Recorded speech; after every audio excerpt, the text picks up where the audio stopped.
Donc, on va parler de construction du pneu. À quel point qu'un pneu de haute qualité peut faire une plus grande différence sur la résistance au roulement et donc sur la performance. On l'a vu justement, il y a des tests en laboratoire qui peuvent être faits sur différents pneus.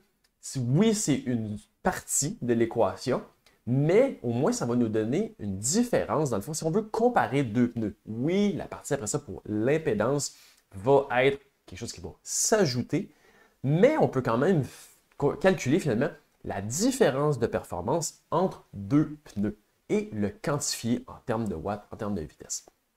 Donc, on va regarder la différence entre un pneu, dans ce cas-là, un Continental Grand Prix 5000 en version tubeless et un Continental Gatorskin Archel. Deux pneus qui sont assez populaires pour des raisons relativement différentes. Un pneu Grand Prix 5000, c'est reconnu comme étant un pneu performant. Un Gatorskin est populaire plus pour sa résistance aux crevaisons et sa durabilité. Plusieurs vont avoir des Gatorskin en se disant, de toute façon, à quel point ça fait une différence d'avoir vraiment un pneu plus haute performance pour sacrifier de la fiabilité. Donc oui, la fiabilité, c'est effectivement un point qui est toujours à considérer dans l'achat d'un pneu. Mais qu'est-ce qu'on laisse sur la table en termes de performance et est-ce que ça vaut la peine? On va faire justement des calculs. On va regarder parce que on regarde justement Monsieur Tout-le-Monde, s'il y avait à passer avec des pneus Gatorskin, au départ, dans le fond, dans les scénarios de départ, il y avait des Continental Gatorskin. Et il change ses pneus. Donc, la seule ajout, la seule modification qu'il fait sur tout son scénario d'origine, c'est d'acheter des pneus plus haut de gamme. Tout le reste devient identique. Le reste reste identique. C'est la seule chose qui change.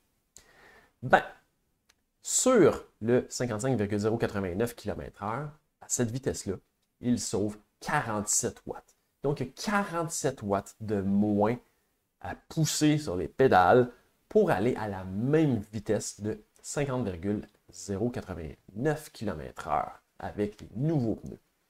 Bon, on va ramener ça à une vitesse plus standard, plus accessible pour tout le monde. 30 km/h, c'est 26 watts de différence. Donc, si vous roulez 30 km/h avec des Gatorskin, bien, si vous changez, tout le reste est égal, mais vous changez pour des pneus Grand Prix 5000, vous avez 26 watts de moins à développer pour rouler au même 30 km/h. C'est immense. C'est pour la différence d'un, pour le prix que ça va coûter, mais la différence de performance est très, très, très grande. Qu'est-ce qui explique ça finalement? Parce que deux pneus, la même pression, la même largeur, tous les mêmes autres paramètres. Bon, on parlait de souplesse du pneu. Un pneu Gatorskin, c'est un pneu qui est très rigide.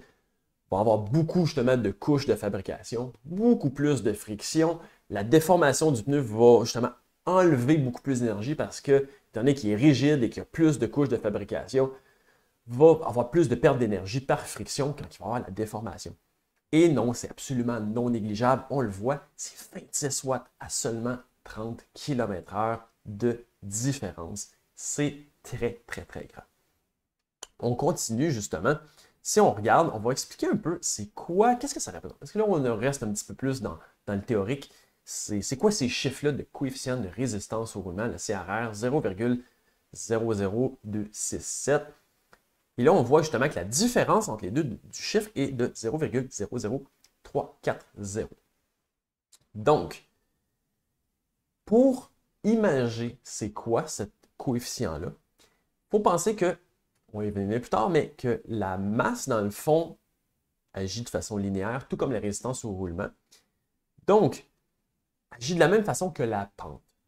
Et finalement, c'est de dire un coefficient de résistance au roulement agit de la même façon qu'un niveau de pente. Il représente le même chiffre. C'est-à-dire que si on prend un Grand Prix 5000 justement à 0,00267, c'est la même résistance au roulement qu'on va avoir que de rouler sur une pente de 0,267% de pente. Donc, si on fait la différence entre les deux, ben 0,00340, si on a deux personnes qui ont tous les mêmes autres paramètres, le même poids, même vitesse, tout ça entre les deux, justement, il y en a un qui roule avec des Gatorskin et l'autre avec des Grand Prix 5000, celui qui a des gator skins, c'est comme s'il roulait sur une pente de 0,34% de plus que son compatriote à côté de lui qui a des Grands Prix 5000. C'est grand là, comme différence. Ça peut paraître pas beaucoup une pente, mais c'est comme si on combattait toujours une pente de 0,34% de plus que notre voisin qui a tout, le même poids, tout le reste, le même équipement, la même aérodynamique, juste à cause des pneus. Nous, il faut combattre une pente de 0,34% de façon constante. Dans le fond, la résistance équivalente. Qu'est-ce que ça représente 0,34% pour le fun?